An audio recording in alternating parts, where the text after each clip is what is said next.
Hello everyone, welcome to the YouTube channel of Taksha institute. आज के इस लेक्चर में हम लोग डिस्कस करेंगे regarding molecular formula, empirical formula और उसके ऊपर बेस्ड कुछ न्यूमेरिकल्स ट्राई करेंगे। तो स्टार्ट करते हैं आज का सेशन।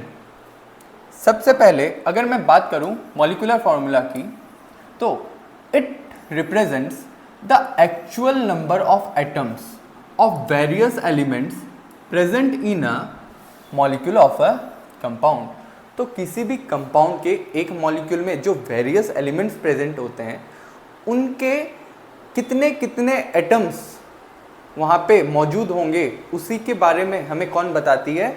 ये मॉलिक्यूलर फार्मूला। तो फॉर एग्जांपल अगर मैं बात करता हूँ सबसे पहले ग्लूकोज की, तो ग्लूकोज का मॉलिक्यूलर फार्मूला क्या होता है? It will B C6H12O6। तो ये क्या है? ये है मॉलिक्यूलर फार्मूला ऑफ ग्लूकोज। तो ये क्या रिप्रेजेंट करती है? ये रिप्रेजेंट करती है कि ग्लूकोज के एक मॉलिक्यूल में कार्बन के 6 एटम्स होंगे, हाइड्रोजन के 12 एटम्स होंगे और ऑक्सीजन के 6 एटम्स होंगे। This was all about molecular formula. Next हम देखेंगे एम्पिरिकल फार्मूला। तो अगर मैं बात करूं एम्पिरिकल फार्मूला की, it represents the simplest whole number ratio of atoms of various elements present in a molecule of the compound। तो इसको हम लोग एक एग्जाम्पल के थ्रू समझते हैं, ठीक है। तो अभी हमने बात की थी ग्लूकोज की, तो जब मैंने बात की थी ग्लूकोज के मॉलिक्यूलर फार्मूला की, तो ग्लूकोज का मॉलिक्यूलर फार्मूला हो जाता है C6H12O6।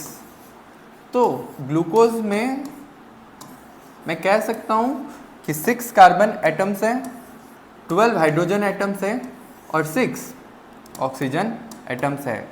तो जब मैं किसी भी कंपाउंड में प्रेजेंट वेरियस एलिमेंट के एटम्स का सिंपलेस्ट रेशियो लेता हूं, मतलब इसका सिंपलेस्ट रेशियो क्या हो जाएगा? 1:2:1। तो यही क्या कहलाता है? Empirical formula of that compound. मतलब एम्पिरिकल फार्मूला ग्लूकोज का क्या हो जाएगा? CH2O, ठीक है। नेक्स्ट देखो, अगर मैं बात करूं ग्लूकोज की, तो ग्लूकोज का मॉलिक्यूलर फार्मूला क्या? C6H12O6। तो इसके करेस्पॉन्डिंग इसका एम्पिरिकल फार्मूला हो जाएगा CH2O। अगर मैं बात करता हूं एसिटिक एसिड की, तो मुझे पता है एसिटिक एसिड को कैसे रिप्रेजेंट करते हैं? ऐसे CH3COOH। और इसी को मैं क्या लिख सकता हूँ? इसी को मैं लिख सकता हूँ C2H4O2।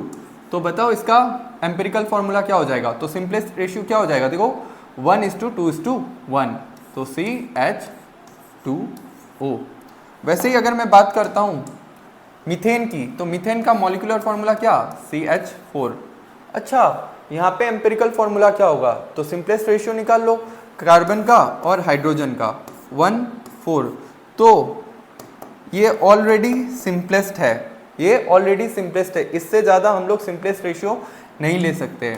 मतलब इसका एम्पिरिकल फार्मूला क्या हो जाएगा? CH4। तो मैं कह सकता हूँ मीथेन का मॉलिक्यूलर फार्मूला और एम्पिरिकल फार्मूला सेम, ठीक है। अगर मैं बात करता हूँ बेंजीन की, तो बेंजीन का मॉलिक्यूलर फार्मूला C6H6। तो इसका एम्पिरिकल फार्मूला क्या हो जाएगा? CH, ठीक है। यहाँ से मैं 2 कंक्लूजन निकाल सकता हूँ, ठीक है। सबसे पहले कि किसी भी कंपाउंड का मॉलिक्यूलर फार्मूला और एम्पिरिकल फार्मूला सेम हो सकता है, ठीक है। सेकंड, ध्यान देना कि अगर किसी भी 2 सब्सटेंस का या फिर किसी भी 2 कंपाउंड्स का अगर एम्पिरिकल फार्मूला सेम है, तो उसमें प्रेजेंट वेरियस एलिमेंट्स के परसेंटेज कॉम्पोजिशन क्या होंगे? सेम होंगे। मैं कह रहा हूं कि अगर किसी भी 2 सब्सटेंस का एम्पिरिकल फार्मूला सेम है, तो वहां पे प्रेजेंट वेरियस एलिमेंट्स का जो परसेंटेज कंपोजिशन होगा वो सेम होगा। चाहे तो आप यहाँ पे चेक कर लो, चाहे आप यहाँ पे चेक कर लो, आपको दोनों जगह परसेंटेज कंपोजिशन ऑफ कार्बन या फिर हाइड्रोजन या फिर ऑक्सीजन, दोनों के केस में सेम मिलेगा, ठीक है। तो नोट लिख लो यहाँ पे, compounds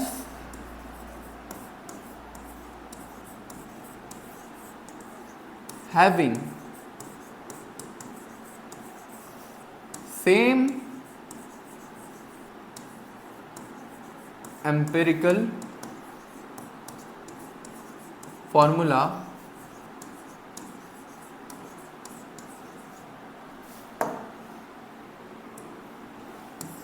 will have same percentage composition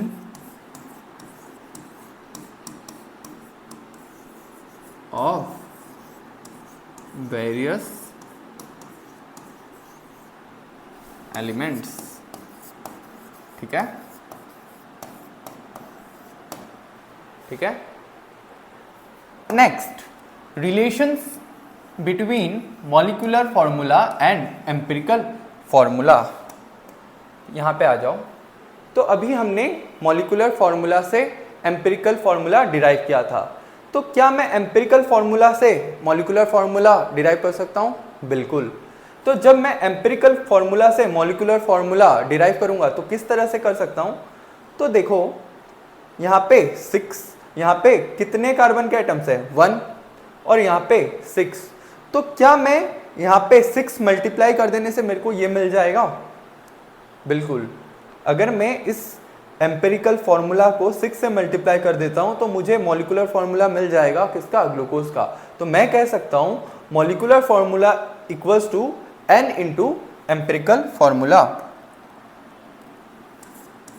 molecular formula equals to n into empirical formula.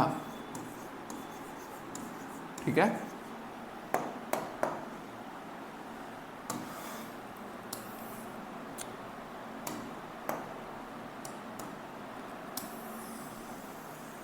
अब देखो,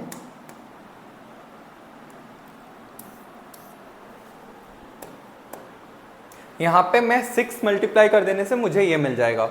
उसी प्रकार अगर मैं यहाँ पे 2 से मल्टीप्लाई कर देता हूँ तो मुझे क्या मिल जाएगा? ये मिल जाएगा। अगर यहाँ पे मैं किससे मल्टीप्लाई करूँगा तो मुझे ये मिलेगा, हाँ 1 से मल्टीप्लाई करूँगा तो ये मिलेगा, और यहाँ पे 6 से मल्टीप्लाई करूँगा तो मुझे मॉलिक्यूलर फॉर्मूला मिल जाएगा बेंजीन का। तो मैं कह सकता हूँ ये हमारा जो n है ये क्या है? n will be a natural number, natural number, और इसकी वैल्यू क्या होगी? 1, 2, 3, 4 कुछ भी हो सकती है। ठीक है, नेक्स्ट, ये n कैसे कैलकुलेट करेंगे? ठीक है, तो देखो यहाँ पे इसका एम्पिरिकल फॉर्मूला मास कितना हो जाएगा? 12 + 2 + 16। तो जब हम इसको कैलकुलेट करेंगे ये कितना आ जाएगा? 30। और मॉलिक्यूलर वेट ग्लूकोज का मुझे पता है 180। अगर मैं 180 को 30 से डिवाइड कर देता हूं तो मुझे क्या मिलेगा? 6। तो मैं कह सकता हूं n इक्वल्स टू क्या होगा? Empirical formula by molecular formula mass, या फिर molecular mass by empirical formula mass. तो हाँ, n equals to molecular formula mass by empirical formula mass. n equals to molecular mass by क्या? Empirical formula, empirical formula mass. तो इस तरह से हम किसी भी कंपाउंड का एम्पिरिकल फॉर्मूला से क्या डिराइव कर सकते हैं? Molecular formula. नेक्स्ट हम देखेंगे न्यूमेरिकल्स। तो सबसे पहला न्यूमेरिकल है विटामिन सी, जिसे हम क्या कहते हैं? Ascorbic acid, contains 40.92% carbon, 4.58% hydrogen and 54.5% oxygen by mass. मुझे परसेंटेज कंपोजिशन दे दिया गया है किसका? कार्बन का, हाइड्रोजन का और ऑक्सीजन का। अब मुझे पूछता है what is the empirical formula of a ascorbic acid? If molecular weight of ascorbic acid is 176 gram per mole, what is the molecular formula? तो जब भी मुझे इस टाइप के क्वेश्चंस मिल जाए तो मुझे क्या करना है, देखो सबसे पहले देखो मुझे कार्बन का, हाइड्रोजन का और ऑक्सीजन का क्या दिया हुआ है, मास परसेंटेज, और कितना दिया हुआ है 40.92, 4.58 और 54.5%। ये मुझे परसेंटेज कंपोजिशन दिया हुआ है, ठीक है। तो जब भी मुझे इस टाइप के क्वेश्चंस मिल जाए, मेरा सबसे पहले टारगेट रहेगा मोल्स कैलकुलेशन, ठीक है। तो याद करो, जब मैंने आपको परसेंटेज कंपोजिशन पढ़ाया था तो मैंने बताया था कि परसेंटेज कंपोजिशन और कुछ नहीं बल्कि किसी भी कंपाउंड के 100 ग्राम में किसी भी एलिमेंट का कितना मास प्रेजेंट है उसी को हम परसेंटेज कंपोजिशन कहते हैं। तो मैं कह सकता हूँ कि हमारा जो कंपाउंड है उसमें कार्बन कितना है 40.92 ग्राम, ये 4.58 और ये 54.5। समझ में आया।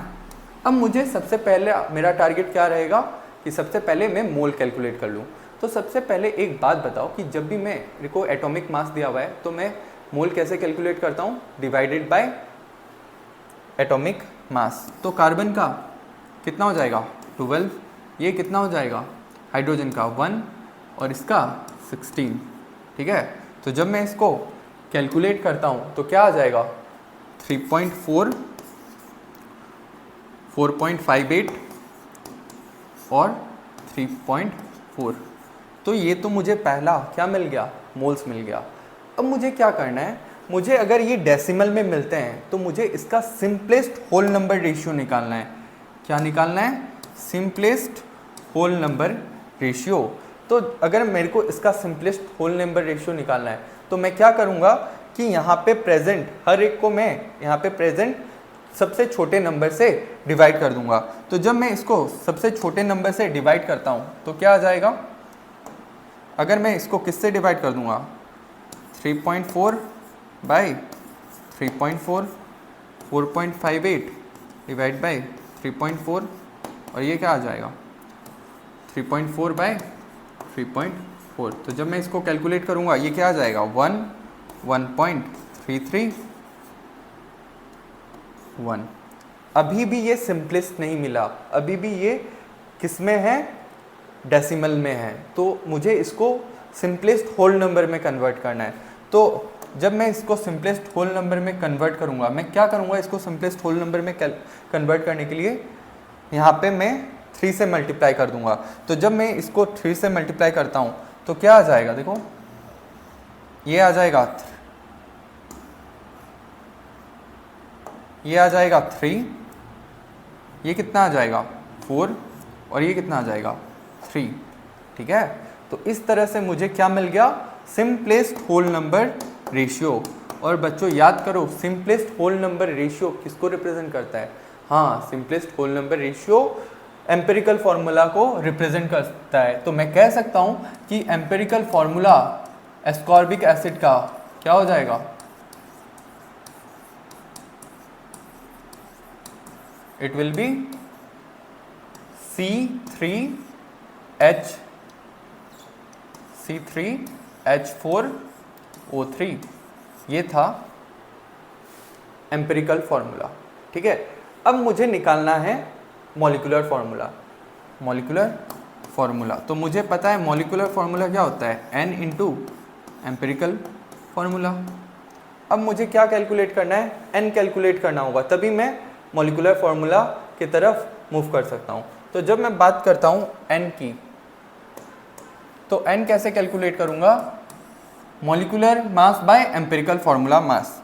मॉलिक्यूलर मास मुझे गिवन है 176 और एम्पिरिकल फॉर्मूला मास क्या हो जाएगा, कैलकुलेट करो, 12 इंटू 3 प्लस 4 प्लस 48 होगा कि नहीं, 36 प्लस 4 40 प्लस 48 इक्वल्स टू 88। तो एम्पेरिकल फॉर्मूला मास कितना आ गया 88। तो जब मैं इसको डिवाइड कर देता हूँ क्या आ जाएगा 2, और मुझे पता है मॉलिक्यूलर फॉर्मूला इक्वल्स टू क्या, N इंटू एम्पिरिकल फार्मूला क्या था, C3H4O3, C3H4O3। तो मॉलिक्यूलर फार्मूला क्या हो जाएगा, C6H8O6। तो इस तरह से हम किसी भी गिवन कंपाउंड का मॉलिक्यूलर फार्मूला और एम्पिरिकल फार्मूला निकाल सकते हैं। एक चीज़ देखो बच्चों, यहाँ पे हमें या तो कभी परसेंटेज कंपोजिशन दे दिया जाएगा या फिर कभी मुझे नंबर ऑफ पार्टिकल्स दे दिए जाएंगे। तो सबसे पहला टारगेट मेरा क्या होगा कि सबसे पहला टारगेट यही होगा कि मैं उसके मोल्स निकालूं। उसके बाद वो जो मोल्स निकल के आएंगे उसको मुझे सिंपलेस्ट होल नंबर में कन्वर्ट कर लेना है। तो उससे मुझे क्या मिल जाएगा, एम्पिरिकल फार्मूला मिल जाएगा और उसके बाद मैं मॉलिक्यूलर फार्मूला निकाल सकता हूं। तो नेक्स्ट क्वेश्चन देखते हैं। In a compound percentage of carbon is 40%। Carbon कितना है, 40%। Percentage of hydrogen is 6.67% and percentage of oxygen, rest is percentage of oxygen. तो रेस्ट कितना हो जाएगा, 100 माइनस दिस, तो ये आ जाएगा 53.33%। अब मुझे क्या कैलकुलेट करना है, empirical formula of the compound, और मुझे दे दिया गया है वेपर डेंसिटी इज 90। तो calculate molecular formula of the compound. तो सबसे पहले क्या टारगेट रहेगा, मोल्स निकाल लूँ। तो इसके मोल्स में कैसे कैलकुलेट करूँगा, मुझे परसेंटेज कॉम्पोजिशन दे दी गई है। तो परसेंटेज कॉम्पोजिशन मतलब मैं मान सकता हूँ वेट गिवन है, ठीक है। अब मैं इसके मोल्स कैसे कैलकुलेट करूँगा, dividing it with atomic mass. Carbon का 12, इसका 1, इसका 16। तो जब मैं इसको कैलकुलेट करता हूँ ये कितना आ जाएगा, 3.33। ये कितना आ जाएगा, 6.67। और ये कितना आ जाएगा, 3.33 के आसपास ही आ जाएगा, ठीक है। 3.33 के आसपास आ जाएगा। अब मुझे क्या करना है, मुझे इनका सिंपलेस्ट रेशियो निकालना है। मोल्स निकल गए तो मोल्स का सिंपलेस्ट रेशियो क्या हो जाएगा, 1:2:1। तो ये आ गया सिंपलेस्ट रेशियो। और सिंपलेस्ट रेशियो किसको रिप्रेजेंट करता है, एम्पिरिकल फार्मूला को रिप्रेजेंट करता है। तो मैं कह सकता हूँ एम्पिरिकल फार्मूला क्या हो जाएगा, CH2O। अब मुझे कैलकुलेट करना है मॉलिक्यूलर फार्मूला और मुझे वेपर डेंसिटी दे दी गई है। तो याद करो मैंने आपको पढ़ाया था कि वेपर डेंसिटी से हम मॉलिक्यूलर वेट निकाल सकते हैं। तो जब भी मुझे वेपर डेंसिटी से मॉलिक्यूलर वेट की तरफ बढ़ना है मैं क्या करूंगा, molecular weight equals to twice into vapour density. Molecular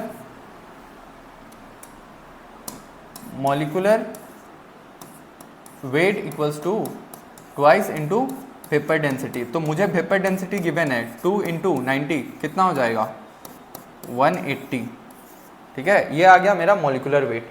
empirical formula मुझे पता चल चुका है। तो क्या मैं एम्पिरिकल फार्मूला मास निकाल सकता हूँ, हाँ। Empirical formula mass it will be equals to what, 12 + 2 14, 14 + 16 30।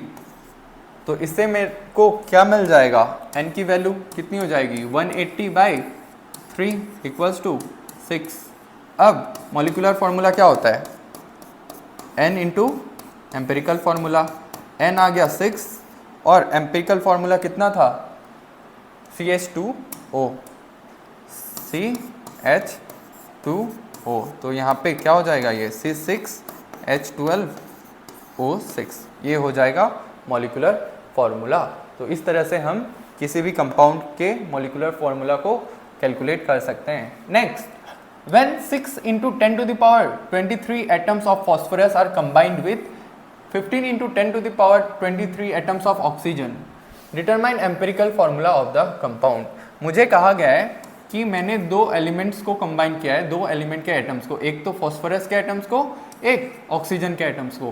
कितने फॉस्फोरस के एटम्स दिए गए हैं, 6 × 10⁻23 और यहाँ पे 15 × 10⁻23। तो मुझे क्या करना है, सबसे पहले मैंने कहा था सबसे पहला टारगेट क्या रहेगा, हमें मोल्स निकाल लेना है। तो अगर मैं इसके मोल्स निकालना चाहूँ मैं इसको किससे डिवाइड कर दूंगा, एवोगैड्रोस नंबर से, जो कि ऑलमोस्ट इक्वल्स टू क्या होता है, 6.022 × 10⁻23। यहाँ पे कैलकुलेशंस को इजी करने के लिए मैंने इसको मान लिया है 6 × 10⁻23। तो जब मैं ये निकालता हूँ ये कितना आ जाएगा 1 और ये कितना आ जाएगा, ये आ जाएगा 2.5। तो ये क्या हो गया मोल, ये क्या हो गया मोल का रेशियो। मुझे क्या चाहिए सिंपलेस्ट रेशियो, तो सिंपलेस्ट रेशियो क्या हो जाएगा 2:5। तो बताओ एम्पिरिकल फॉर्मूला क्या हो जाएगा P2O5। ठीक है, इस तरह से हम लोग किसी भी कंपाउंड का मॉलिक्यूलर और एम्पिरिकल फॉर्मूला डिराइव कर सकते हैं जब मुझे नंबर ऑफ पार्टिकल्स गिवन हो। नेक्स्ट बहुत ही स्पेशल टाइप का क्वेश्चन है, थोड़ा सा ध्यान से देखना, ठीक है। तो यहाँ पे मुझे गिवन है एक compound has carbon hydrogen and nitrogen, ठीक है, लेकिन इस बार मुझे क्या दिया हुआ है देखो, the percentage of carbon is 6 times the percentage of hydrogen and the sum of percentage of carbon and hydrogen is 1.5 times the percentage of nitrogen. Determine empirical formula। Sir ये क्या दिया गया है, ये तो मुझसे नहीं होगा। तो बहुत ही आसान सा क्वेश्चन है, बस थोड़ा सा कंसंट्रेशन के साथ आपको करना पड़ेगा। तो जब भी मुझे इस टाइप के क्वेश्चंस मिल जाए तो मैं क्या मान लूँगा कि देखो यहाँ पे कहा गया है कि percentage of carbon is 6 times the percentage of H, तो मैं मान लूँगा let the percentage of H कितना है Bx, ठीक है। अब मुझे कहा गया है परसेंटेज ऑफ कार्बन कितना है 6 times the percentage of X, मतलब 6x। नेक्स्ट मुझे क्या गिवन है, the sum of percentage of carbon and hydrogen is, sum of percentage of carbon and percentage of hydrogen is 1.5 times the percentage of 1.5 times the percentage of nitrogen. तो यहाँ मैं क्या लिख सकता हूँ, परसेंटेज ऑफ कार्बन कितना था 6x, ये क्या था x, ये क्या है 1.5, ये मुझे पता नहीं, तो मैं क्या लिख सकता हूँ परसेंटेज नाइट्रोजन इक्वल्स टू कितना आ जाएगा 7x बाई 1.5। ये मैंने क्या निकाल लिया परसेंटेज कॉम्पोजिशन। अब मेरा टारगेट क्या रहेगा, वही सेम मोल्स निकालना। तो यहाँ पे कौन कौन प्रेजेंट है, कार्बन, हाइड्रोजन, नाइट्रोजन। कार्बन का परसेंटेज 6x, इसका x और इसका कितना 7x बाई 1.5। तो मैं मोल्स कैसे कैलकुलेट करूँगा, डिवाइड बाय मोलर वेट कितना हो जाएगा 12, 1, इसको मैं क्या कर दूंगा 1/14, तो ये कितना आ जाएगा x/2 x, और ये कितना आ जाएगा x/3, ठीक है। तो अब मुझे क्या लेना है, इसका सिंपलेस्ट रेशियो लेना है। तो ये क्या आ जाएगा 1/2 इस टू 1 इस टू 1/3, तो ये क्या आ जाएगा 3 इस टू 6 इस टू 2, 3 इस टू 6 इस टू 2। तो मैं कह सकता हूं कि एम्पिरिकल फॉर्मूला क्या हो जाएगा C3H6N2, ठीक है। तो थोड़ा ध्यान से देखना और समझना और करना इस टाइप के क्वेश्चंस को, ठीक है। Next 3.75 gram of aluminium is found to produce 37.05 gram of a compound with bromine. Determine the simplest formula। मुझे कहता है कि मैं एल्यूमिनियम और ब्रोमीन को रिएक्ट करता हूं तो मुझे एक कंपाउंड मिलता है, ठीक है। और मुझे दे दिया गया है कि इसका इतना ग्राम कुछ अमाउंट ऑफ ब्रोमीन के साथ कंबाइन होके देता है 37.5 ग्राम ऑफ द कंपाउंड।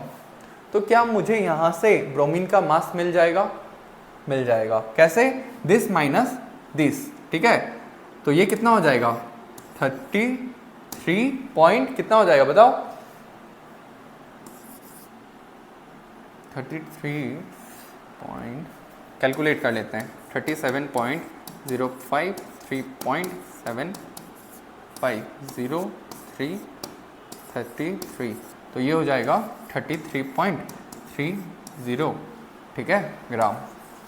अब मुझे क्या करना है, मुझे फिर से सिंपलेस्ट फॉर्मूला निकालना है। तो मैं क्या करूँगा, मैं मोल्स निकाल लूँगा, ठीक है, मोलर रेशियो निकाल लूँगा। तो क्या हो जाएगा 3.75 डिवाइडेड बाय एल्यूमिनियम का मास कितना 27। वैसे ही ब्रोमीन का मास ध्यान रखना कितना होता है 80 होता है, ठीक है। तो जब मैं इसको कैलकुलेट करता हूँ ये आ जाएगा 0.14 एंड ये आ जाएगा 0.42। और अगर मैं सिंपलेस्ट रेशियो निकालता हूँ ये क्या हो जाएगा 1:3। तो क्या हो जाएगा फॉर्मूला AlBr3। तो इस तरह से हमें इन न्यूमेरिकल्स को अच्छे से समझते हुए सॉल्व करना है। With this I and up today's lecture. Thank you.